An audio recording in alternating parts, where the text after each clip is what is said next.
At the Vertical Self-Management Center, a terrifying prison with 333 floors, inmates live in a cruel hierarchy. In the middle of each floor is a gaping hole, where food descends daily on a platform. The prisoners have 2 minutes to eat before it moves to the next level. The further down they are, the less chance they have of eating. Taking food for later results in brutal punishment from the administration. At the end of each month, inmates are shuffled to new floors, leaving their fates to chance. Each prisoner is permitted to bring one personal item. Somewhere within the dark facility, children are said to play on a mysterious pyramid, but their existence is shrouded in rumors. Before entering their cells, the prisoners undergo an interview where they're asked for their favorite dish, which will be added to the daily food selection. Zamayatin, a prisoner, asks for pizza, explaining he might grow anxious without it, just like the time he set his parents' house on fire while they slept. The interviewer, fully aware of his past, recalls that Zamayatin regretted the act and put out the flames himself. Meanwhile, another prisoner, Perempuan, says her favorite food is the ham croquettes made by her ex, and confesses she's here to forget a terrible thing she's done. The two of them are placed together on level 24. When the platform arrives, Zamayatin eagerly looks for his pizza, but his joy turns to rage as he discovers bites missing and the toppings gone. Arguments from above echo through the shaft.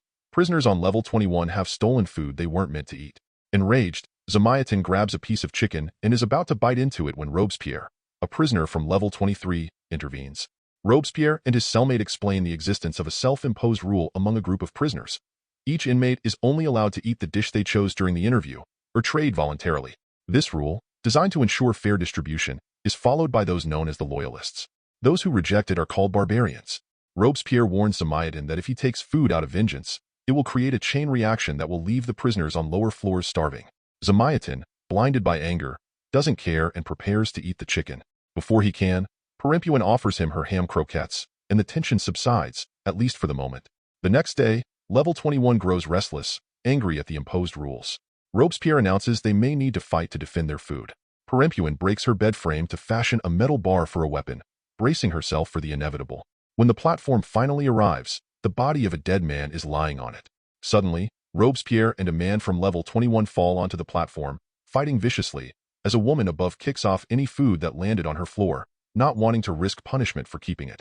The temperature in her cell rises rapidly, and within seconds, flames engulf her body. Her charred corpse plummets down the shaft, crashing onto the platform where the battle rages on. While Robespierre and the man from 21 continue their savage struggle, Perempuan douses the flames with her bedsheets, but it's too late. The woman is already dead. Perempuan joins the fight, but is swiftly knocked down, and the man from level 21 is left unconscious. As the platform starts its descent, Robespierre and Perempuan frantically throw the remaining food into the pit, desperate to avoid the brutal heating or freezing punishment for hoarding. The temperature begins to stabilize just as they rid the level of the last scraps. But the damage is done. Robespierre breaks down in tears, devastated by the woman's death. Zamayatin attempts to comfort him, but Robespierre lashes out, grabbing him by the throat.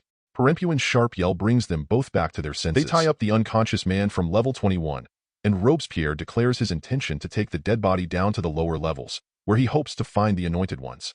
Zamayatin, confused, demands an explanation. Robespierre tells him the tale of the Master, a prisoner who created the rules of fair food distribution. According to legend, the Master survived a whole month on one of the lowest floors by meditating, only to wake up on the bottom floor, where no food ever arrived. Faced with starvation, he cut off his own leg and fed it to the other prisoners. Those who ate his flesh became known as the Anointed Ones, spreading his message of solidarity. Zamayatin scoffs at the story, frustrated by 2 days without food, but Robespierre ignores him and throws the burned woman's body into the abyss. As her body crashes against the walls, pieces of her break off and fall into the pit below, where cannibals wait eagerly for their next meal. The following day, the platform brings Zamayatin his long-awaited pizza, and he devours it hungrily. Robespierre consumes his own dish, tossing the food of the dead prisoners into the toilet, explaining that leaving leftovers for others only leads to chaos and violence. He assigns certain dishes to Zamayatin and Perempuan to guard before he departs with the prisoner from level 21. Days pass. Zamayatin and Perempuan grow closer, eating their own meals and throwing the leftovers away to avoid conflict. But when no one is looking, Zamayatin sneaks small bites of extra food. They begin to help each other with intimate tasks, and Perempuan distracts herself by scratching doodles into the wall with razors. On the final day of the month, she invites Zamayatin to add something to the wall. Zamayatin declines, admitting he's more of a science man. Instead, he scribbles a mathematical equation that, he reveals, led him to quit his job. The solution, an imaginary number, made him lose faith in math itself. He walked away from his career, his research, and even his family, retreating back to the home he had once set on fire. Later that night, an eerie celebration echoed through the facility. Word spread that the platform reached level 175, something that had never happened before. People cheered, thrilled by the unusual event. Perempuin, caught up in the excitement, asked Zamayatin to dance. He hesitated but eventually agreed, and for a brief moment, they found joy in each other's company. The next day, however, horror greeted them. They woke up on level 180, far lower than before, and when the platform arrived, there was no food at all. Days dragged by, filled with gnawing hunger. Perempuin distracted herself by drawing on the walls, while Zamayatin, who had brought a lighter as his chosen object, began burning his clothes for fun. The flames soon seared his skin, and Perempuin had to stop him before he seriously hurt himself. One day, Zamayatin suddenly vomited blood, his body betraying him with sickness. At the same time, a severed head fell down the pit. Voices from above announced that the Anointed Ones were descending through the levels to slaughter the barbarians. Days crawled on as Perempuin nursed Zamayatin, trying to keep him alive. Meanwhile, the people below grew thinner and more desperate. Body parts continued to fall down the pit, evidence of the ongoing massacre above. The Anointed Ones were still hunting. Messages came from above, calling for the capture of certain barbarians, including a fat man from level 24 who had eaten food meant for the dead. In a desperate attempt to protect Zamayatin, Perempuin lied, claiming they had been on level 74. That night, Zamayatin was lost in thought, reflecting on the interview that led him to the facility.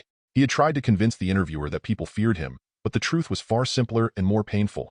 Zamayatin had dropped out of school at 16, his business ventures had all failed, his wife and children had abandoned him, and even his parents had given up, sending him to the facility in hopes it would instill some discipline in him. With nothing left to live for and not wanting Perempuin to suffer for his sake, Zamayatin made his decision. Using his lighter, he set himself on fire. Perempuin cried as she watched his burning body plummet into the pit, and the desperate people below tried to catch him for meat. The flames were too intense, though, forcing them to let go. His body finally landed at the bottom, and the cannibals waited impatiently for the fire to die out before devouring him. A new month began, and Perempuin woke on level 51 with Natalia, a new cellmate who had chosen plums as her food and a pillow as her object. Natalia was missing an arm. When the platform arrived, the plums were gone, but Perempuin convinced Natalia to follow the rules anyway. That night, Perempuin hallucinated, seeing Zamayatin in the room with her. Time passed, and one day a severed head tumbled down the pit, announcing the arrival of an anointed one named Dajin Bobby, who was slaughtering barbarians throughout the facility. According to the rules, only the prisoners directly above a barbarian should descend to punish them. However, when the platform came again, Natalia jumped on it, eager to fight. Perempuin, driven by a desire to avenge Zamayatin, joined her. As the platform descended, more prisoners rallied to their cause. Eventually, they reached a level with a barbarian named Oscar. A brutal fight erupted, with Oscar stabbing one of the prisoners. The platform was drenched in blood as punches and kicks flew. Oscar, beaten and bloodied, pretended to surrender, but when the platform began to move, he leaped onto it. A furious Natalia followed, grappling with him until he dragged her down and prepared to stab her. Just then, the platform stopped at the next level, and Perempuin jumped on. While she rescued Natalia, another prisoner attacked Oscar, trying to choke him, but was swiftly stabbed. Enraged, Perempuin attacked Oscar, raining blows on him until he began to sob. He pleaded, explaining that he had been in the facility for over a year, that he had to eat to survive, just like everyone else. Moved by his desperation, Perempuin allowed him to escape, stopping Natalia when she tried to pursue him. That night, Natalia confided in Perempuin. She had been in the facility for 6 months. Upon her arrival, her cellmate had explained the rules, and Natalia had agreed to follow them, though she didn't think they were fair. Later, they found a dying young man and gave him a dead prisoner's food to save him. The next day, Dajin Bobby came to punish them. She took Natalia's arm and killed her cellmate by tying her to the bottom of the platform, where the cannibals at the bottom of the pit devoured her. That day, Natalia realized that no one ever leaves the facility and that survival is a lie. The only way out was to escape when the prisoners were gassed and moved at the end of each month. Natalia believed they could fake their deaths and be thrown out of the facility by the administration, but they needed an oil painting, brought as an object by another prisoner, to make it work. However, they didn't know which level it was on. A few days later, they saw a man tied to the bottom of the platform, signaling that Dajin Bobby and her followers were getting closer. Natalia convinced Perempuin to descend to avoid them, but as the platform stopped, Dajin Bobby and his group arrived. At first, she feigned generosity, offering them food, but as soon as the platform departed, Dajin's people captured Natalia, Perempuin, and the others who had fought the previous day. Dajan delivered a twisted speech about the importance of obeying the law without interpretation, claiming that making exceptions only bred disloyalty. She revealed her own eyeless face, as if that proved her point. Then, her followers stripped Natalia naked and tied her to the bottom of the platform to be sent to the cannibals. Perempuin was pinned down, her arm extended over the pit, and when the platform descended, it ripped her arm off. A new month began, and Perempuin awoke on level 72 with a new cellmate, Trimagesi, who had chosen a knife as his object. His presence confirmed that this tale occurred before the events of the first movie. As the platform descends, Trimagesi begins to eat greedily, ignoring the strict rules. Perempuin, who has long abandoned any belief in the system's justice, joins him and urges him to descend with her. Together, they leave their level, recruiting others as they go down, rallying like-minded barbarians, including Oscar. Soon, their numbers swell, as the platform becomes packed with people who share a deep hatred for the Loyalists. Satisfied with their army, Perempuin signals for the group to disembark at a specific level. The true nature of her mission is revealed. In the cell lies the infamous painting Natalia had been searching for, and Perempuin's goal was to retrieve it. The barbarians had merely been her shield. The next day, Dajan Bobby, a Loyalist leader, clears the platform before it reaches their level. He has plans to weaken Perempuin's group before attacking. As they argue about their next steps, some barbarians decide to leave for the lower levels. Trimagesi, however, proposes a bold plan: hunt down Loyalists and eat them. The barbarians, starving and desperate, love the idea. As they revel in their savage plan, Perempuin reflects on the story she shared during her interview. Once an artist of renown, she had sought the painting for deeply personal reasons. Her fiancé had a child from another marriage, and in a fit of rage, Perempuin had accidentally killed him. When Perempuin next wakes, she tastes meat in her mouth. Despite refusing to eat human flesh before, she has become too frail, and a woman has force-fed her. Tormented by hallucinations of her deceased friends, Perempuin gives in and begins to eat what the barbarians offer her. The platform soon returns, and the barbarians prepare for battle. Perempuin, intent on protecting her prize, hides the painting in her pants. Oscar notices. The platform stops, and mattresses fall away, revealing Dajan Bobby and his Loyalists. Chaos erupts as both sides clash, blood soaking the floor. Amid the confusion, Trimagesi accidentally kills a woman he admired, and horrified, he retreats to hide under a bed. Oscar attacks Perempuin, strangling her as she struggles beneath him. Trimagesi, watching from his hiding place, tosses his knife to Perempuin, who stabs Oscar. As he dies, he asks her why the painting matters so much. Perempuin, trembling, hides alongside Trimagesi as the violent skirmish continues. Bodies fall, and soon, only the two of them remain alive. When the platform moves down, corpses begin plummeting into the pit below. Perempuin notices Dajan Bobby is still breathing but chooses not to kill him, leaving him to suffer a slow death. One by one, she disposes of the bodies, saving Dajan's for last. Exhausted, she tells Trimagesi she's leaving, inviting him to come along, but he refuses, claiming it has been the best month of his life. She begins to consume her oil painting, convulsing as foam fills her mouth. Before long, gas floods the cell, and she passes out. Perempuin wakes, bound to a pile of dead bodies being moved by workers. Natalia's plan has succeeded. The pile is pushed through the pit, and Perempuin watches the workers clean the cells and reposition prisoners with low gravity.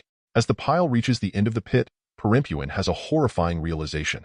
This isn't the exit. This is level 333. Desperate, she wriggles free from her restraints and hides under a bed, watching as the workers deliver the chosen child onto another bed. She witnesses the pile of corpses being dumped into a hidden level below. Still haunted by the memory of killing her fiancé's child, Perempuin decides to redeem herself by saving the boy. She makes a leap to reach him, but misjudges and hits her head on the bed frame. Determined, she picks him up and tries to escape, but the low gravity causes her to stumble and bash her head again. She collapses, unconscious. She awakens on the platform, surrounded by cannibals. The child lies in the center, and one of the men hands Perempuin a knife, suggesting she join them in devouring the boy. Just as she's about to make a choice, she snaps awake from this vivid nightmare. Only she and the child remain on level 333. The platform continues its descent into darkness. As they reach the bottom, the cannibals emerge from the shadows. However, they do not attack, recognizing the child's significance. The cannibals inform Perempuin that her journey has ended. Only the children are allowed to ascend. They help her off the platform and watch as it rises, carrying the boy upward toward new prisoners. Time passes, and Perempuin observes the recurring ritual. Prisoners arriving at the bottom, accompanied by a child. She realizes the truth. The facility uses these children as false beacons of hope, manipulating the prisoners into compliance. Perempuin's mind flashes to the events of the first film. Goring, another prisoner, had reached the bottom with a young girl, guided by a hallucination of Trimagesi. He stepped off the platform, leaving the girl to ascend alone. Now, in a sick twist of fate, Perempuin finds Goring at the bottom and rushes to embrace him. Tears flow as they reunite, revealing that Goring had been her fiancé all along. And that's the horrifying ride of the platform too. From twisted betrayals to shocking revelations, this sequel pushes the limits of survival. Let us know in the comments. Don't forget to like, subscribe, and hit that notification bell for more chilling breakdowns.